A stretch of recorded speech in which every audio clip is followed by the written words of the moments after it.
going on, guys? This is the Edge DFS. We're doing Showdown as usual. Bills versus the so-called home team 49ers. My name is Tyson Smith. I'm joined by Ellie Hernandez. Ellie, how was your Sunday? Any good lineups? And how are you feeling about your Sunday night football stuff? So main slate went pretty well. I lost a little bit of money, but nothing too crazy. I had a lot of the right guys, just not all in the right lineups. I think honestly for main slate, I might start leaning closer to one of the 150 maxes. Just because I've been so close the past couple of weeks. I just need to get a couple more entries in there and get a few more variations. But it was a decent day, right? I'll take it. I didn't go bankrupt. I was in a position to take down a couple contests. Dalvin Cook just needed that last fucking touchdown. I know. So God, that false start penalty is such bullshit. Yeah, man. But it is what it is, and hopefully the showdown game tonight goes the way that we're planning it to. Yeah, exactly. If you guys watched our previous show with the Denver versus Kansas City, you saw how we built our lineups. Heavy on we were liking KJ Hamler and CEH in the captain, or Chiefs in the captain. So we'll see how that's going. Obviously, right now it just kicked off. Sunday Night Football just kicked off, so we'll have that going on in the background. We'll bring up anything as it comes along. I know you guys are watching this tape delay, as we call it. I'll probably post this later tonight for you guys. But yeah, let's just get right into it, man. Let's do it. So this game is interesting. You have the 49ers, who've been playing a lot better lately, to be honest. You have the 49ers, Tyrann Mathieu with an interception. 49ers at supposedly at home. They're playing in our home state in Arizona at State Farm Stadium, something like that. Formerly University of Phoenix Stadium. And so they're sort of playing on the road / at home. The Bills actually lost to the Hail Mary play in this same stadium, so it's probably going to bring up some bad memories for them. So maybe they'll be ready to play. Anyway, so what are your thoughts on this game? Just some general thoughts. It's not a very exciting game. I'm not really I don't really get excited when the 49ers are on the slate. And the Bills can be fun to watch. I just think that they're slightly overrated. What are your thoughts on this game here? I think it's going to be a fun one, to be honest with you. I think the 49ers are starting to get some of their players back. They're getting a little bit more healthy. And they're just a well-coached team. We've talked about it several times on this show. I think I think they understand what they have the opportunity to do right now. With Seattle losing, Arizona losing, right? The NFC West is still wide open for any one of these teams to come through. And this is really a game that San Francisco has to win. So I think it's going to be a little bit more competitive. I usually don't like watching the Niners play, but I think this is going to be a fun game. And Josh Allen's kind of struggled as of late. And I understand he has the opportunity to put up big games, but again, this is a really good defense, and this is a really good defensive coach and just a well-coached team overall. So I think the 49ers are going to be able to give Josh Allen some fits. So I think it's going to be a fun one for DFS specifically. Yeah, I'm actually really, really interested in looking at the odds and the spread here. It's actually a little surprising to me. You would think that Buffalo would actually be favored, but this is a pick'em. But on the money line, it looks like San Francisco's having that win probability above 50%, which is a little interesting. I think Buffalo is the better team, but with San Francisco getting a lot of their players back, obviously Jimmy G is still out, so you still have a backup quarterback playing. He's one of the better backup quarterbacks in the NFL, but we got to remember, Nick Mullins was benched for Beathard. What was it? Was that a few weeks ago? Was that week 6, week 7? I have to look it up, but he is not the most consistent quarterback for this team. So this is just an interesting matchup. What are your thoughts on the spread here? The over/under is at 47. The implied total for Buffalo is 23, and the implied total for San Francisco is at 24. So basically a pick'em here. What are your thoughts? I'm honestly a little surprised that Buffalo isn't favored. Just because I do think they have a little bit more explosiveness on the offensive side of the ball.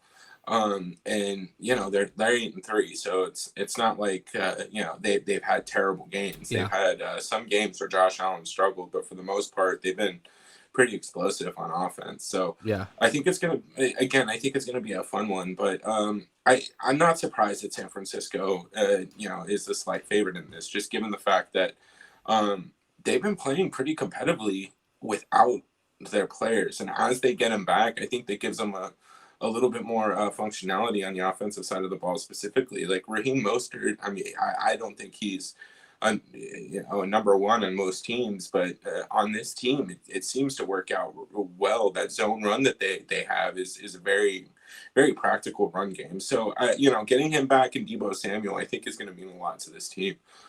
So it doesn't surprise me that it's so close. Yeah, I think you brought up a really good point about the coaching for San Francisco. I think that's what puts them over the edge here. This team obviously was in the Super Bowl. They were 5 minutes away from being Super Bowl champions. So we're talking about a team that has a great foundation. They're a good team overall. They've just been stricken with some bad injuries, some bad luck. I just feel like, to me, I'm more comfortable going with with Buffalo. We'll have to see how the ownership plays out tomorrow when it's released. On a Sunday night, there's no ownership projections available. But to me, I feel like it's going to come in a lot heavier on San Francisco. Obviously, Josh Allen and Diggs are going to come in really high owned.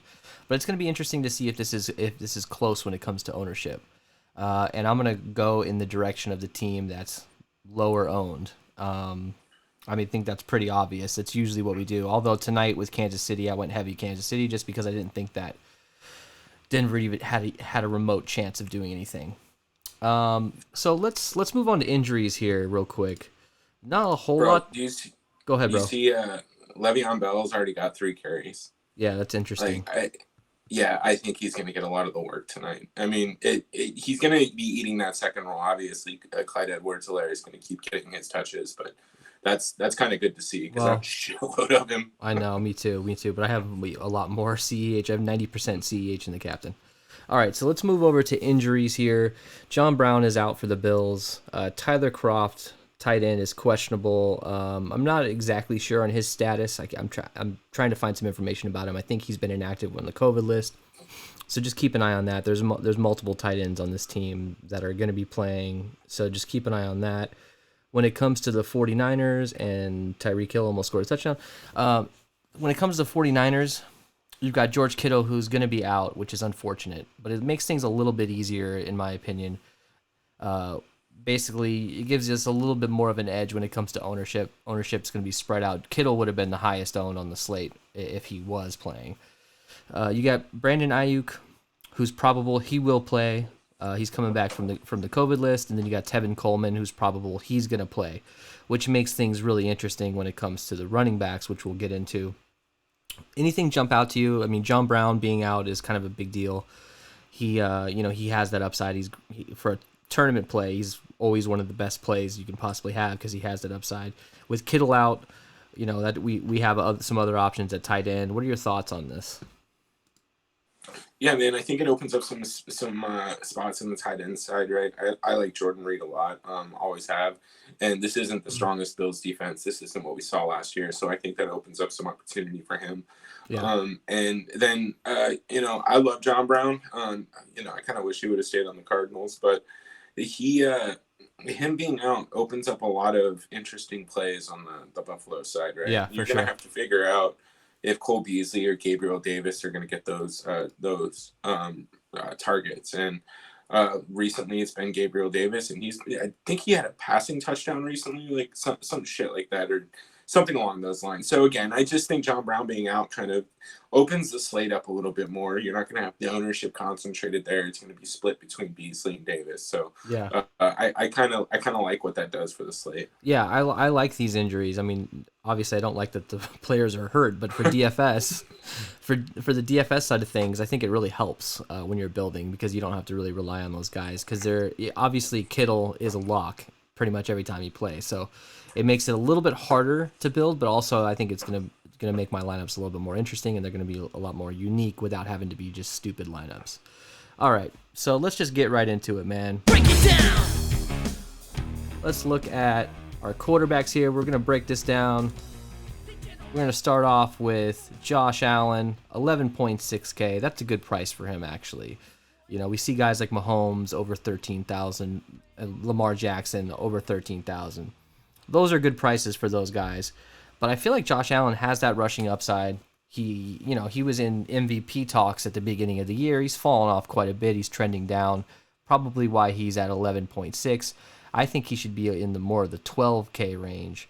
And when it comes to Nick Mullins should be 9,600, 9,700. There's no reason he should be over over 10K at all. I don't like his price at all.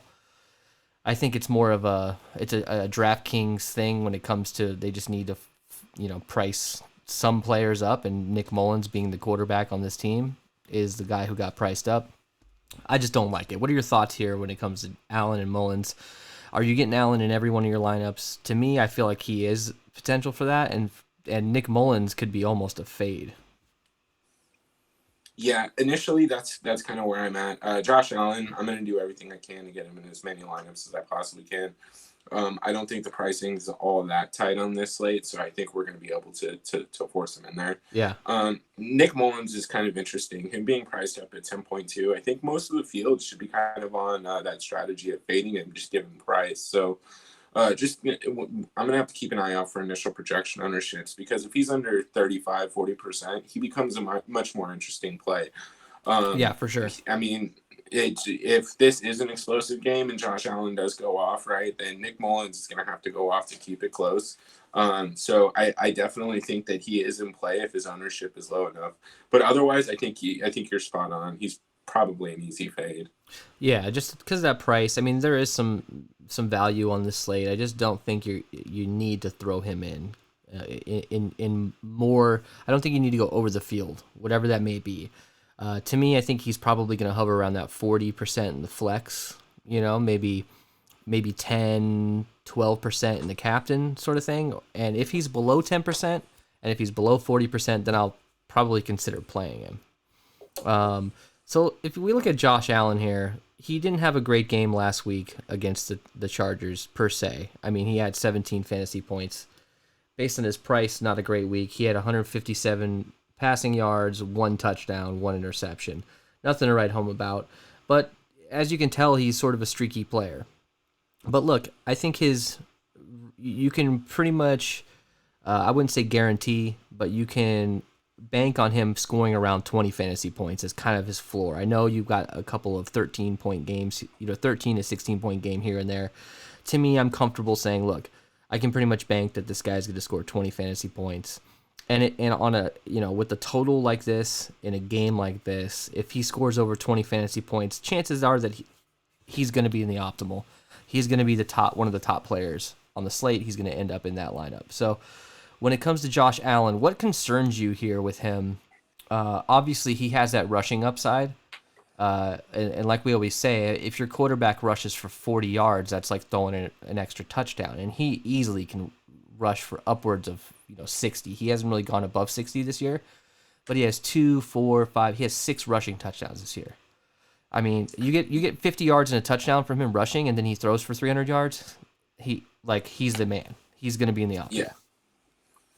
Yeah, no, I love Josh Allen, man. I'm not really worried about too much. I think, I guess my biggest concern is, again, the Niners defense is a little bit more disciplined than some of the defenses he's been playing this year. So I think if anybody can give him fits, it's going to be this defense. But again, his accuracy has improved so much. His footwork, just his overall quarterback play has improved so much year over year.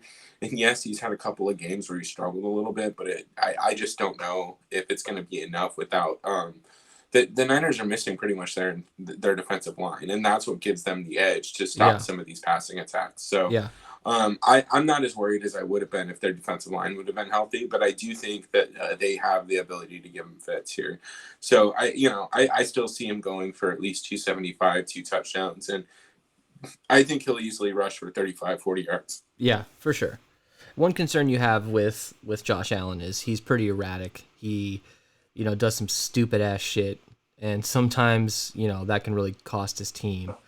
But when it comes to this, look, if he's probably going to throw an interception, You can pretty much bank on that. And maybe he'll give up a fumble, but we're talking about, minus 2 points here and there. It's not a huge deal when it comes to him, especially for a guy who can bust off a 10-yard run and make up for that, in one play. So when it comes to Mullins, he's projected for about around, I don't know, 5 or 4, depending on where you're looking, 4 or 5 points less than Josh Allen. I highly anticipate that Nick Mullins is going to be a little bit over-owned. I know we'd mentioned 40%. I think he probably will end up in the 50% in the utility, and if that's the case, I really am not interested in him. That's just my personal opinion on it. I'd rather go with really high upside guys and wide receivers for this team, for San Francisco, even the running backs, and we'll get into them in a minute. So Nick Mullins to me is. He's a fade for me overall. And when I say fade, I'm just going to go under the field on him because I think it's going to make you a little bit more unique and give you a little bit more of a higher upside. So let's move over to the running backs. Let's go with San Francisco first here. This is always an interesting, this is difficult to decode, this situation.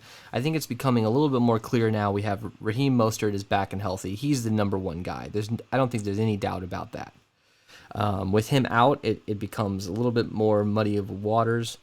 But I think McKinnon is a decent... So Raheem Mostert's at 9,600, right? For those of you guys who are listening on the podcast, we appreciate it. We're going to name off these prices for you. Jerick McKinnon at 1,400. Pretty good price for him. That's decent price. Tevin Coleman's coming back, and he always has high upside. He's always one of these vultures in the goal line. I just don't know how much they're going to want to use him now. He's at 2,200. You got Kyle Juszczyk. I hope that's how you say it. He's at $600. He's always worth a random couple lineups here and there. I always like using him. His ceiling's pretty low, but I think he can get you 3 or 4 catches for a touchdown. It's not too much out of the realm of possibility. Jeff Wilson at 1,800. Look, I'm going to have to set some rules here. I usually don't set rules, but I'm going to try to set some rules. I'm okay with getting a lot of Mostert, but I'm going to have to set a rule to limit it to obviously one of these other guys at most. Potentially just stick with Mostert and go on the wide receivers just because I don't want to completely burn a lineup with Tevin Coleman if he doesn't even get in the ball game. How are you handling this? Yeah, man. I don't know how much of Mostert I'm going to get. He is a little bit expensive for my taste. But at the same time, I mean, there is a good chance that he's going to get a large percentage of the volume. So, that's more of a risky fade if I decide to go that route. Just so, no spoilers. But hey, I do want to preface most of our conversation with that. Yeah. Mostert obviously has the game-breaking speed. He can take we see it pretty consistently. He'll take one every once in a while to the house from 50, 60 plus out. So he can break the slate again, for sure. Yeah, and that's something we need to be completely mindful of. So, it's something that I'll be looking out for. But again, I think all these other guys are in play. I mean, just given their price tag, and I think Tevin Coleman has some opportunity in the passing game, right? We've always seen that when he was in Atlanta. We see that here, and again, he has the ability to get out in the open field on some of these zone run plays and make defenders miss. I think Jeff Wilson is going to be kind of the guy who loses the most of his volume with all these guys being healthy now. Yeah. So I think I'll have a limited exposure to him, but if I'm ranking them, obviously Raheem Mostert's number one. I think Tevin Coleman and Jerick McKinnon are damn number twos, and Jerick McKinnon might get a slight bump just because he's so much cheaper. At 1,400, he's pretty damn close to the KJ Hamler of the slate. Except there's 4 running backs, so that's the only thing that concerns me. And then Juszczyk, Kyle, Kyle. Yeah, you can play him. I mean, who knows? They could line him up in double tight end sets, right? So he's going to get his opportunities. And Kyle Shanahan, yes, he's a master of the short pass game, but what makes his offense great is his ability to run the ball and get creative with running plays. So I think any one of these guys has the potential to score 2 touchdowns and rush for over 100 yards. Yeah. And any single one of them. That includes fucking Kyle. So it's just hard to figure out where all these guys are at because one guy's out, two guys are out, one guy's starting. Jeff Wilson's the guy, then it's Raheem Mostert, then he's out for 3 weeks, and Jerick McKinnon is the fucking guy. It's really hard to tell. But, last week, if this is any indication as to where things are going, Raheem Mostert was around 40% of the snaps. Jeff Wilson was at 35%. Jerick McKinnon was at 25%, and Tevin Coleman didn't play. So does Tevin Coleman come in and replace the Jeff Wilson snaps? Does Tevin Coleman come in and replace the Jerick McKinnon snaps? Maybe Tevin Coleman doesn't do shit. Maybe he sits on the fucking sidelines. It's going to be very difficult. The one thing I'm confident is saying that Raheem Mostert's going to be the guy who gets most of those carries. He's probably a guy who's going to get you 15-plus carries. His average rushes per game is right around 14. And he had 16 last week. So this is the kind of guy that you could probably bank on getting most of these carries. But he's super expensive. So if you want to take a dart throw and spread around the McKinnons, Colemans, and Wilsons, I think those guys are going to be fighting for the same snaps. But Kyle, he's sort of on his own. I think he lines up at fullback, he lines up at tight end. They motion him around, random, trick plays here and there with him. He doesn't get a lot of volume, but to me, I don't think you have to include Kyle in any of these groups with these other running backs. That's just my opinion on it. Anything else to add to that, or do you want to just move on? No, I agree with you. If I end up with Kyle, it'll be because I manually selected him, so I'm not going to worry about him. Yeah, he's not going to show up in your optimizers. You're going to have to forcibly put him in there. And getting Mostert and Kyle Juszczyk in a lineup together, I'm totally cool with that. You guys know how we roll. Let Bell get in receptions, bro. Yeah. Fuck. Yeah. All right, so let's move over to the Buffalo side of things. This is not super interesting. We've got Zach Moss at 6,600. You've got Devin Singletary at 6,200. I don't know what to do with these guys, man, to be honest. Do you have any more of a clear thought process when it comes to the Buffalo Bills running back situation? No, man. I look. The only thing I'll say is I'll have some exposure. I'll probably be a little bit more balanced. I will not have both of them in the same lineup. Yeah. Again, I just look. I don't know if I want much of the run game from this team. Yeah.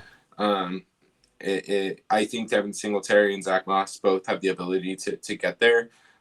Especially at their price tags, they are interesting, and I'm sure I'll end up getting a little bit more exposure to them. But I really want to capitalize on Josh Allen, Stephon Diggs stacks, and then trying to get another wide receiver in there. If I'm going to take running backs, 1,400 Jerick McKinnon is kind of nice. You know what I mean? Like it's just, I'd rather spend down at a guy who may get 5 or 6 points but has the upside. I think both of these guys have maybe a 15-point ceiling here. Zach Moss and Devin Singletary. Yeah. Right. They may get 10 to 12 touches each, 60 yards, and a touchdown, which it's going to be beneficial. But I think they're too negatively correlated that when they're both healthy and they're both getting volume, it's just you're not going to get the ceiling that you need from them. Yeah. So I don't think I'm going to have much of these guys unless ownership just starts. These guys are just fucked off on the ownership. Then I'm obviously going to have to get some exposure, but for the most part, I'm not prioritizing them in any capacity. So interestingly enough, it seems like Zach Moss has taken over that number one role as far as snap-wise. So last week he had 63% of the snaps. Week 10, he had 52%, and then you had Devin Singletary in week 10, 47%. And week 12, he was at 43%. So it seems like every week it's trending more towards Zach Moss, but the interesting thing here is Singletary has been getting more of the carries, the share of carries. So like last week, week 12, he had Singletary had 36% of the team share of rushes.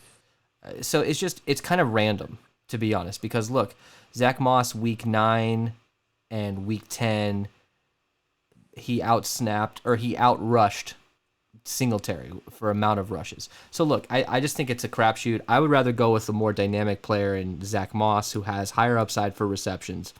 He's running more routes.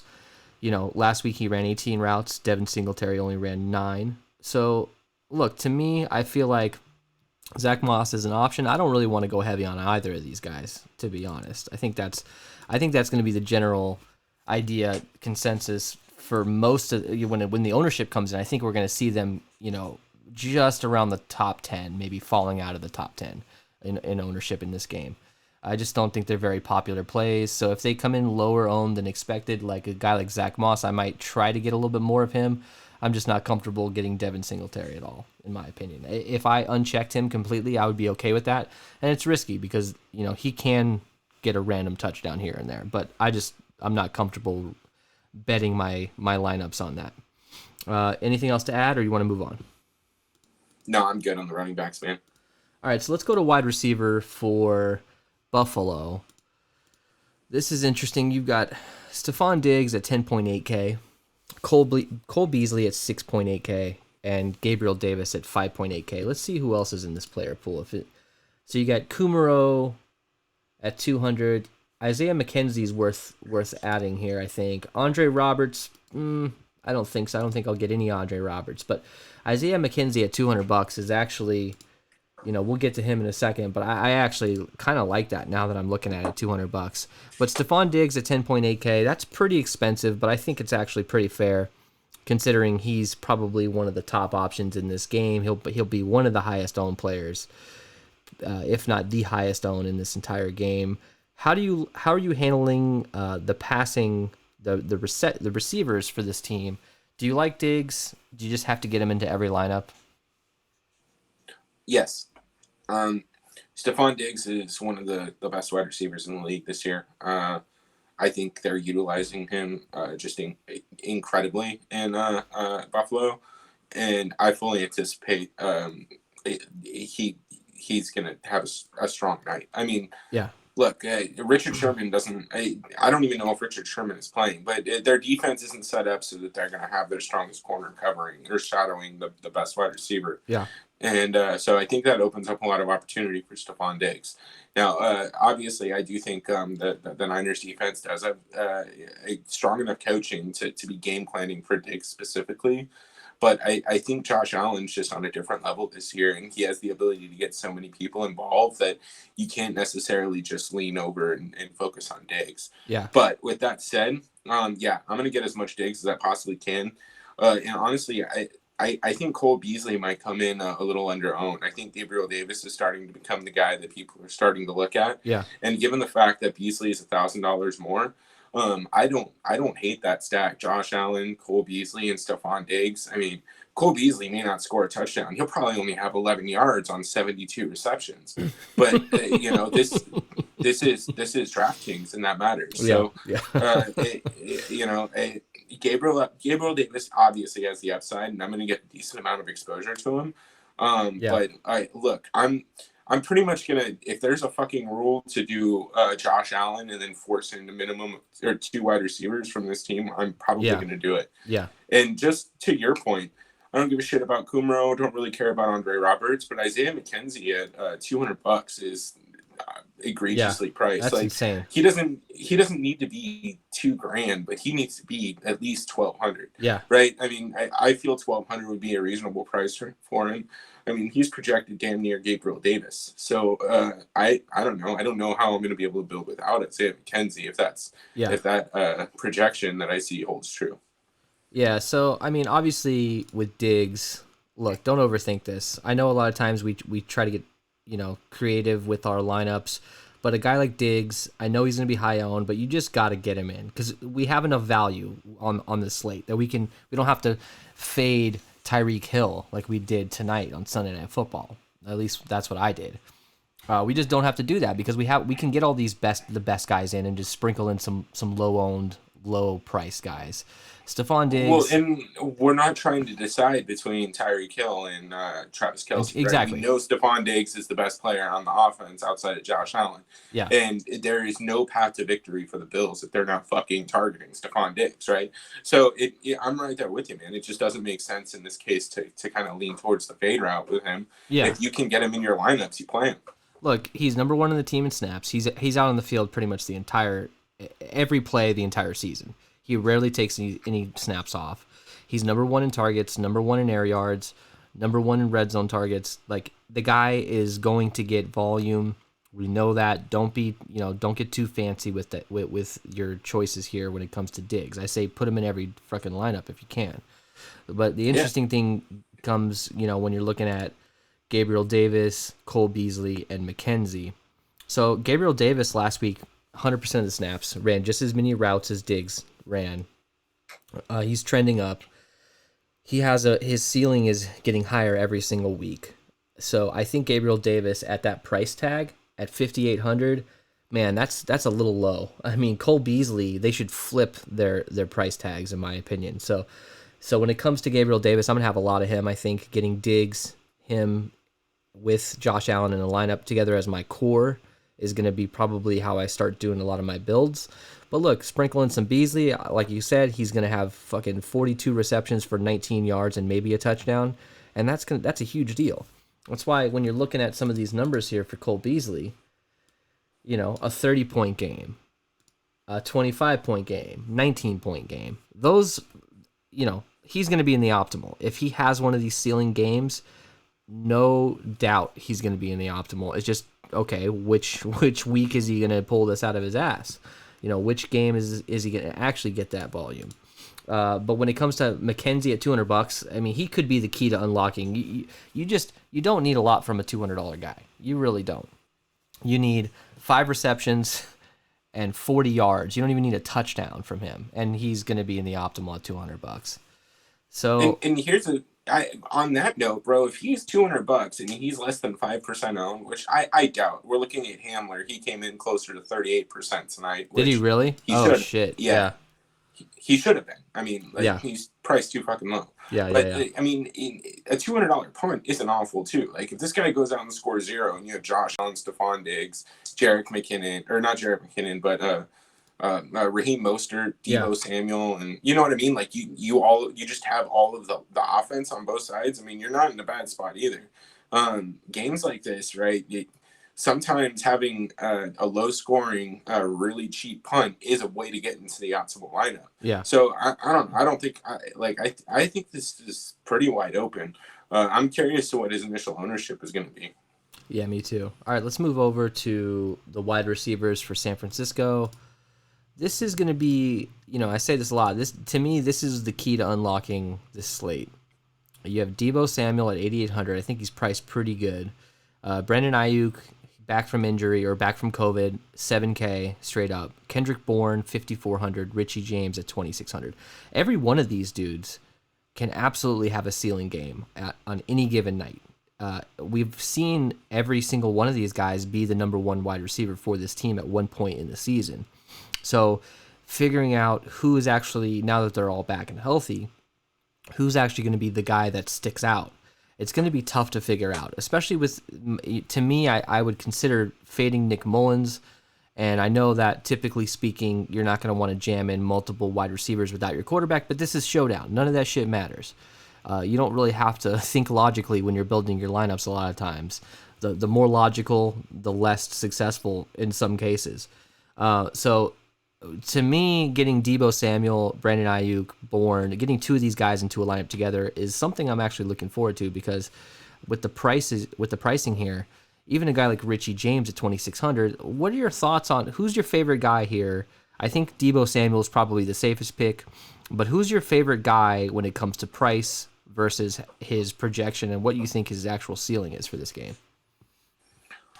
Yeah, I mean, Deebo Samuel is obviously, their number 1 receiver when he's healthy. Brandon Ayuk, I think he's priced up a little bit, considering it looks like they have most of the receiving core healthy. Yeah. So I'm curious as to how that's going to impact him. But again, he's getting the targets, he's getting the volume, and Kyle Shanahan's going to do what he needs to do to get his playmakers involved in the game. Yeah. So I like Brandon Ayuk. I love Kendrick Bourne at 5,400. I kind of wish he was a little bit cheaper, maybe around 47. But Nick Mullins, remember, Nick Mullins has a relationship with Kendrick Bourne. He has the ability to score 2 or 3 touchdowns just randomly in the back of the. Is that Kendrick? Oh, no, that's Richie James. Son of a bitch. Right, and that's Richie James, right? I think this is Richie James right here. Yeah. This is okay. Yeah, So I mean, Richie James too. I mean, look at that. I'm not gonna get Dude had 9 I'm not gonna get too receptions crazy. for Yeah, I'm not gonna get 184 too yards and a crazy. touchdown. That's just, look, that was obviously when the team was depleted. That was that one crazy ass game against Green Bay where it was But basically the Kyle practice Shanahan's squad. not gonna forget about that. Yeah, well, that's what I'm trying to say is Like, every single one of these yeah. guys has a high ceiling. They've all been Hmm. in the position of being that number one guy this year, and they've all had to step up. So with them all healthy together, who is the one that actually breaks away from the pack? Or maybe all these guys get a lot of work. I just don't know how to handle this. I think Debo is going to be popular because he's the obvious number one, but Ayuk, man, we saw how dynamic he is. We saw him jump over that dude and score a touchdown. He broke the slate, for that particular showdown slate. So it's just one of these things where I think we're gonna have to spread out quite a bit. But I like Ayuk. I'm like pretty much all these guys. I think Richie James is Yeah. probably my least favorite simply because I don't think he's going to get as much volume. But Kendrick Bourne, I think it goes Devo Samuel, Ayuk, Bourne, and James. Just the way it is on the screen. I think to me that those are my favorite plays. But throwing in Richie James at 2,600 as a dart throw, maybe in one or two lineups, is totally doable. And here's the thing, man, is yeah, Debo is probably going to be popular, but if you're stacking, I mean, if you're running Debo Samuel, you're probably going to want to start thinking about fading Raheem Mostert. And Yeah. I think this is an interesting situation. You might be able to get unique enough just by fading the run games on both sides. And I don't necessarily have a problem with that. Yeah. I don't know how much Nick Mullins that I want, but I mean, even if I went Nick, Debo, and Brandon or Kendrick Bourne, you could still probably get Allen Diggs and I don't know, fucking Isaiah McKenzie, right? Like, so I think there's a lot of flexibility here, man. Oh, Kelsey with the 20-yard pass reception. I think you're a full like 30 seconds ahead of me, which is Oh interesting. shit. No, it's all right. Spoiler alert, it's all good. All right, let's move over to tight ends for San Francisco. This is where things get pretty interesting. We have the most fragile player in the history of the world, potentially, in Jordan Reed. He can be running out of the tunnel for player introductions and pull a hammy and be out the rest of his career. He can get 6 concussions in one play. This guy is so fucking fragile. It always worries me to get above the field or to just even get more than a few lineups with it because those lineups could be dead. They also could be in the optimal because Jordan Reed has the upside to score. He is if it wasn't for injuries, he could be on the level of Kittle. I know it sounds crazy, but he was a few years ago. What was it? 4 years ago, he was like he was the number one fantasy tight end, I think, or at least in the top 3. So how are you handling this? Yeah. Jordan Reed, we got no Kittle in this game, which is a little disappointing. You got a little Ross Dwelly action at $800. Jordan Reed's at $5K straight up, which is pretty good for him. He has the upside to be in the 7K or 8K range, but it's just about injuries and volume. Where does he land on your builds this week? I like Jordan Reed. If I'm comfortable coming in with the field, or probably around 40% if the field's under that mark. So I think Jordan Reed is a good opportunity against the Bills. I'm not sure that they're. And someone feel free to fact check me on this, and I'll see if I can't find the information myself. But I don't believe Buffalo's necessarily the greatest against tight ends. So I do think that this opens up some opportunity for him. And again, I don't think we see Jordan Reed this year really with the kind of a healthy team, right? Other than Jimmy G being out, you have most of your team back now on the offensive side of the ball. So I think that's going to take away some of the focus that people are going to put on him. Because I know defenses are still game planning for the guy, right? He is explosive. He was explosive, especially when he was over in Washington when they weren't the football team anymore. Yeah. But I think he has some upside. And to talk about Ross Dwelly here too, at $800, I honestly don't hate getting a little bit of exposure. Not at all. Yeah, I'm not going to run more than 20-25%, but getting 4 or 5 lineups with him might be a little risky. But I definitely, even without an injury situation, I definitely think we're going to see 2 tight end sets from Kyle Shanahan's offense so that he can establish his 4 running back ground game here. And I think that opens up some of the tight end play action. So it's going to be an interesting way to build, and I don't mind getting a little bit of Ross Dwelly at 800. Yeah, so Ross Dwelley is actually getting more snaps than Jordan Reed this year. Week 12, Ross Dwelley 60% of the snaps to Jordan Reed's 42%. And if you go down the line, it's pretty consistent where Ross Dwelley is usually getting a lot more snaps. Now, obviously, the routes run are going to be a lot less. Week 12, Ross Dwelley ran 7 routes. Jordan Reed ran 19 routes. But you go back to week 10, and they were right around 20 routes run. So, look, I think that obviously Ross Dwelley is in for running packages. He's going to be the blocking tight end. Jordan Reed is specifically there to catch the football. We know that. But a guy who's in 60% of the time is going to get some random opportunity. And especially considering that Ross Dwelley's at $800, like it would absolutely not surprise me if he catches a touchdown, on a 2nd and 1 in the red zone or something like that. Like that is totally, I think that actually is probably, you could probably pretty much bank on something like that happening in this game. And Ross Dwelley is going to be so underowned because there's a lot of value on the wide receiver side of things in this game. Right. So keep an eye on Ross Dwelley. It's a low probability play. He might not even see a target. His ceiling's only around 8, I think. Like he's gotten a couple games around 8 this year. So he's not going to break the bank, but he's also not going to propel you into the optimal with 8 points. But at that price tag, he could get you there. So keep an eye on that. For me, Jordan Reed, I just don't. It's just too risky. It's a tournament only play, in my opinion. If I did play single entry or if I did play cash on Showdown, which I usually don't do, I'm not touching Jordan Reed for sure. So anything else to add to that? Yeah, man, I just look. Nick Mullins hasn't been as consistent as he has been in the past. When he was crushing it a year or two ago. But Kyle Shanahan is going to use all of his weapons. If you want to take pressure off of your quarterback, keep the defense guessing. Run those bootlegs, run those play actions. Right, try and get these random motherfuckers involved. And I think it's. For tomorrow night, we have to be very mindful of Kyle Shanahan's offensive prowess, right? He's a great offensive head coach. So if we don't, we need to be keeping that in mind for our build. So it's definitely something to keep a lookout for. I really like the San Francisco offense tomorrow night against a pretty bad Buffalo defense. So yeah. I think they're going to get involved, and guys like Dwelley are going to have opportunities. Did you see that Tyreek near touchdown catch? It looked like the ball was knocked out and it went back into his hands. It looked like a touchdown to me, but they just punted. That was crazy. All right, so let's move over to a shit show. I don't even know if we want to even consider the tight end position for the Buffalo Bills. We got Dawson Knox at 4K.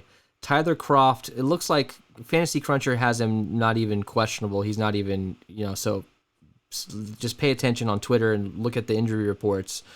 Tyler Kroft. I'm pretty sure he's a COVID inactive. I think he has to get reinstated. Yeah, that's what I thought, but there's no tag here for him. I don't know if you're seeing anything on Lineup HQ. Anyways, just keep an eye on when inactives come out. Keep an eye on Twitter. Tyler Kroft at $1,200. I don't know that I'm going to play any of these guys. You got Dawson Knox at 4K, and then you got Reggie Gilliam at $200. Do you have any interest in any of these guys, even if Tyler Kroft does play? I don't want to completely close off the opportunity to Dawson Knox. I do think he has a little bit of upside. Yeah. But probably not. I mean, Knox is getting 60% of the snaps. Last week, 69% of the snaps the week before. He's running about 18 routes. He's getting some decent opportunity. I just don't really see... Let's just take a look at some of his previous outputs. I mean, that's nothing to write home about. Ross Dwelley is a much better play to me than any of these guys on this team. If I had to choose between Dawson Knox, Tyler Kroft, or Ross Dwelley, I'm going Ross Dwelley every single fucking time. You got Tyler Kroft here. Look, he had he has a higher ceiling. He had a 2 touchdown game earlier in the year. He had a touchdown in week 9. I just don't see him being very useful, especially considering he probably hasn't been practicing for weeks on end. He's been out since week 9. We just don't know what kind of rhythm he's in. I'm fully comfortable fading every single one of these guys. I think the field is going to agree with me on that. I think the field is going to all these guys are going to be under 20%, 15, 10%, something like that. Are you fading all these guys? Because I sure as hell am. Yeah, probably. All right, so let's move over to kickers and defense. So when it comes to kickers here, we got Tyler Bass, kick his ass Seabass at 3,600. You got Robbie Gould at 3,400. Tyler Bass straight up fucking crushed it a few times this year. I think there's opportunity here for him. As always with kickers, to me, it's just a crapshoot. We just don't even know if they're going to even get an opportunity to kick the ball more than 2 or 3 times besides the extra points. But he's got some decent games here. Let me pull up his box score here, his fantasy box score. So he's got 11, 18, 15, 23-point game. Those are, if you get a kicker with 23 points in a game, he's gonna be in the optimal most likely. But even at 18 points, even at 15 points, that's pretty good for his price here at 3,600. If he was over 4K, it might be a thing to consider possibly not playing him.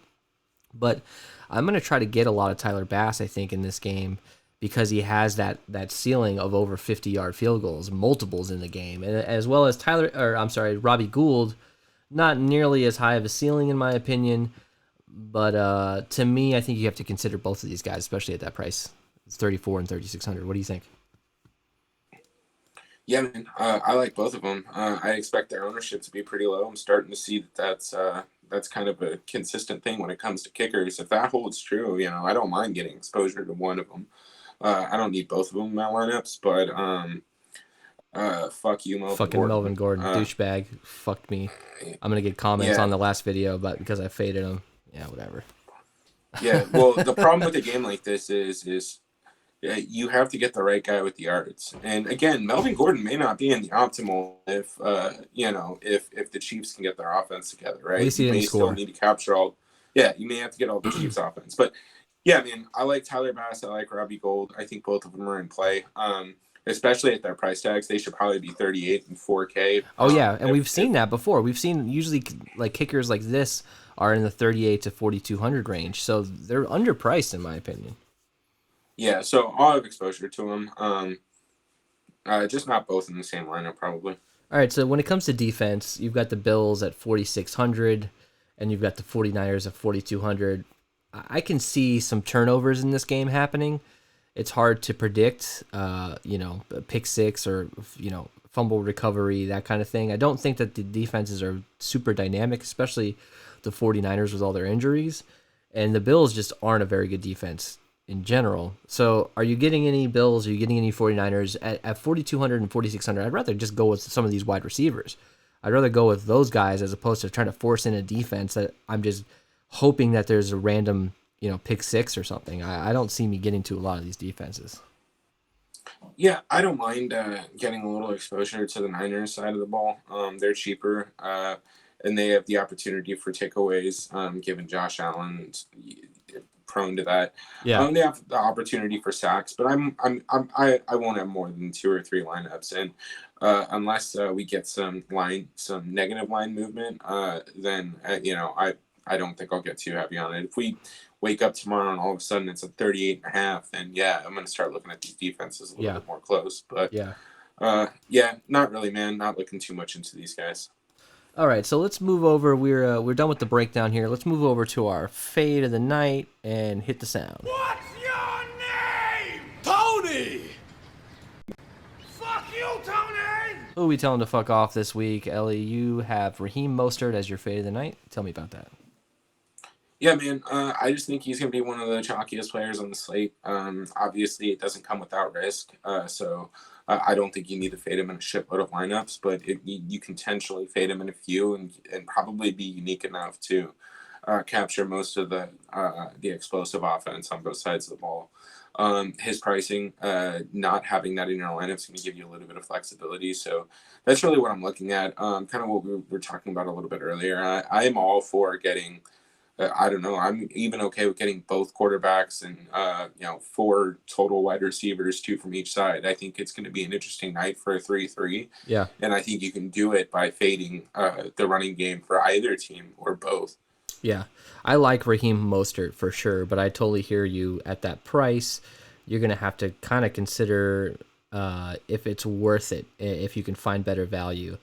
And I just don't know if he can be in the. I mean, he can be in the optimal. Obviously, he's a starting running back on a team that's slightly favored.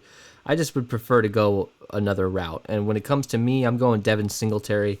I know he's priced down at 6,200. I just don't think he's going to get the opportunity that I typically would want from a running back like that. He's a backup running back that doesn't really catch the ball to the backfield. He's not very athletic. To me, I'd rather, if he was in the 5,000 range, maybe I'd consider playing him a little bit more. But Devin Singletary is my fade of the night, mostly just because there's a lot of other options that are better at that price tag, specifically the wide receivers like you were talking about. And so just to clarify, look, don't just go unchecking both of these guys from your lineups or your optimizer. I'm not gonna fade Raheem Mostert. I'm actually gonna get a decent amount of Raheem Mostert. So just it's all about you and your preferences, your risk tolerance. To me, Devin Singletary is an easy fade. To Ellie, Raheem Mostert's an easy fade. So just think about your own lineups before just blindly fading guys. All right, and Melvin Gordon scores a touchdown, but there's a flag. Who knows what the hell that is? Let's move over to our captain choice of the night. This is our favorite captain choice. Hit it, Denny Green. Now, if you want to crown them, then crown their ass. So, Ellie, you're going with Deebo Samuel. Tell me about it. Yeah, man, I like Deebo. I'm hoping that his ownership stays under 7% at the captain spot. If it comes in a little bit more than that, then I might rethink it. But I think Deebo's explosive. He's going to have to get involved to stay up. If this is a competitive game, right? He's going to have to get involved to stay in line with the Buffalo offense. So I think Deebo's in a great position here. And again, I think San Francisco is getting more of their weapons back. So I look at Kyle Shanahan kind of making some opportunities for his playmakers to make plays. I think Brandon Ayuk is going to come in a little under-owned just because of his price tag and kind of where he's at. He's coming back from COVID. We don't really know. There's some question marks surrounding him. So to me, I feel like Brandon Ayuk at 7K allows me to really pile up on all the best plays on this slate. I don't think he's going to be over 5% in the captain. Brandon Ayuk at 7K really allows me to get some great high probability lineups in the flex. So consider both of these guys. I like both of these guys. I think we're both on the same page here. This is generally the same idea for both of us. I think Deebo Samuel's obviously he's more expensive, and also he's going to be higher owned, so you got to get a little bit more unique in the flex. But with Brandon Ayuk, I don't think the probability of him being the highest scoring wide receiver on the slate is as high as Deebo Samuel, but it's a dart throw because I think he still has that high upside. It's just the unknown with him that's going to keep his ownership lower than it should be to me. All right, dude, you want to build a lineup? Let's do it. All right, so I couldn't get lineup HQ. Do you have lineup HQ up for this slate? Because I couldn't get it up. Okay, that was a bad. I shouldn't have said that.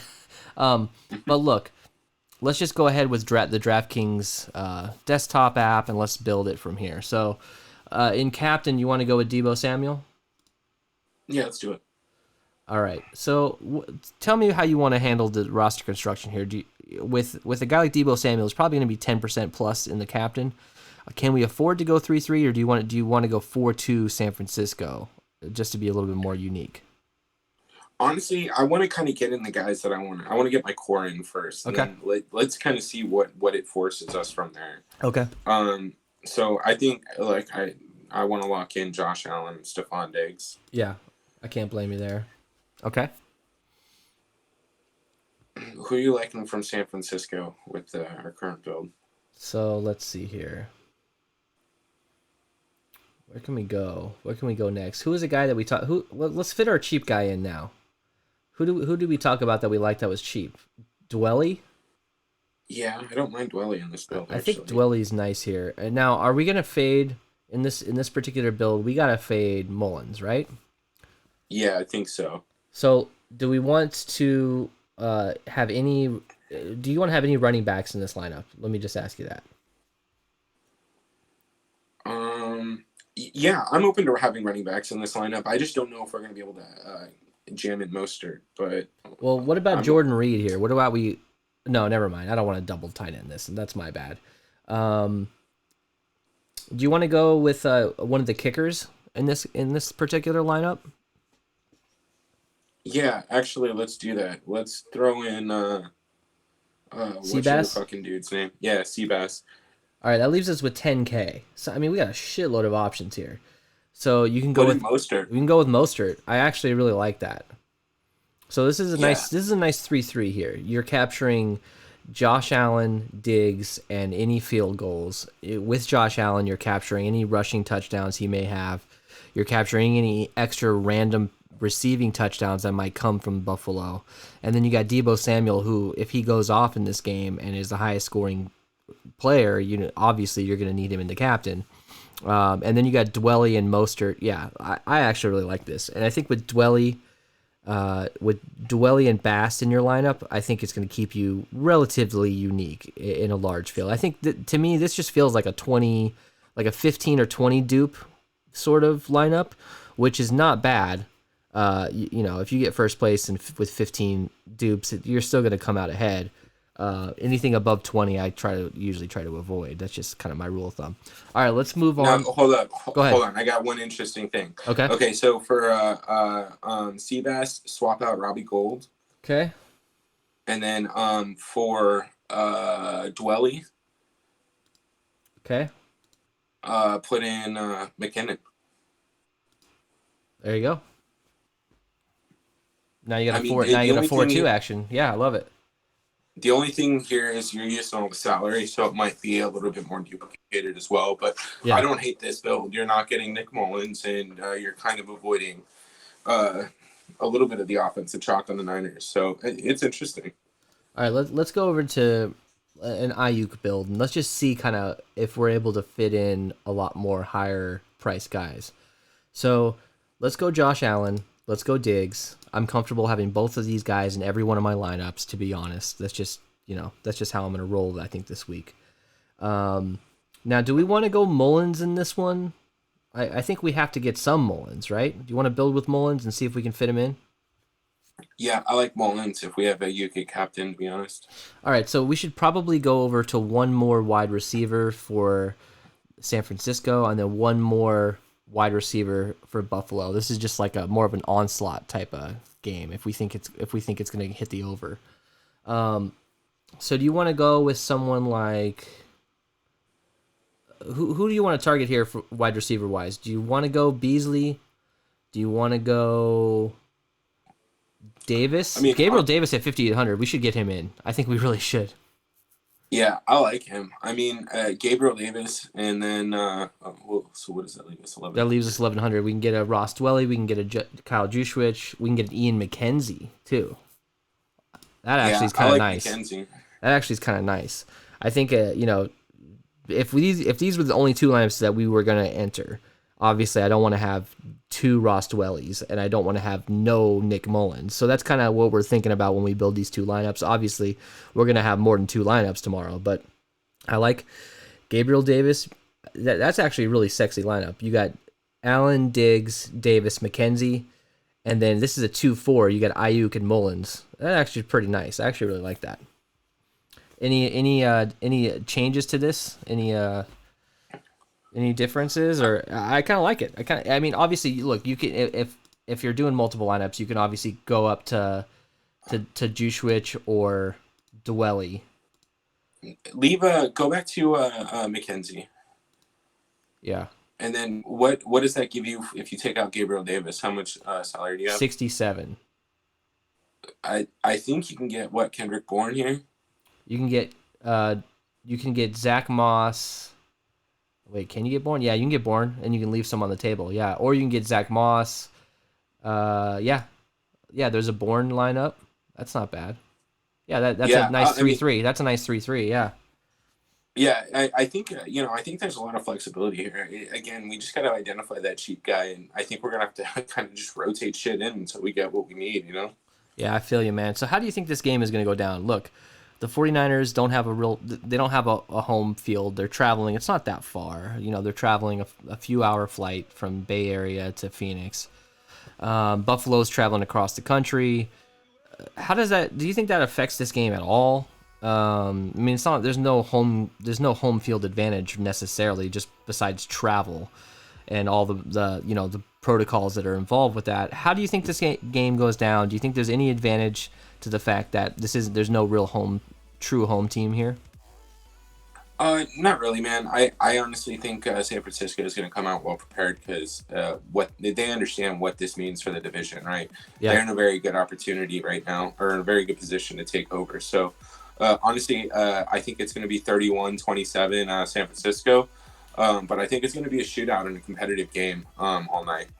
I'm leaning more towards 24-21 Bills, sort of just not an incredibly entertaining game. As we've seen lately, these showdown games just are not that entertaining. I don't know what it is. Hopefully it's different this week.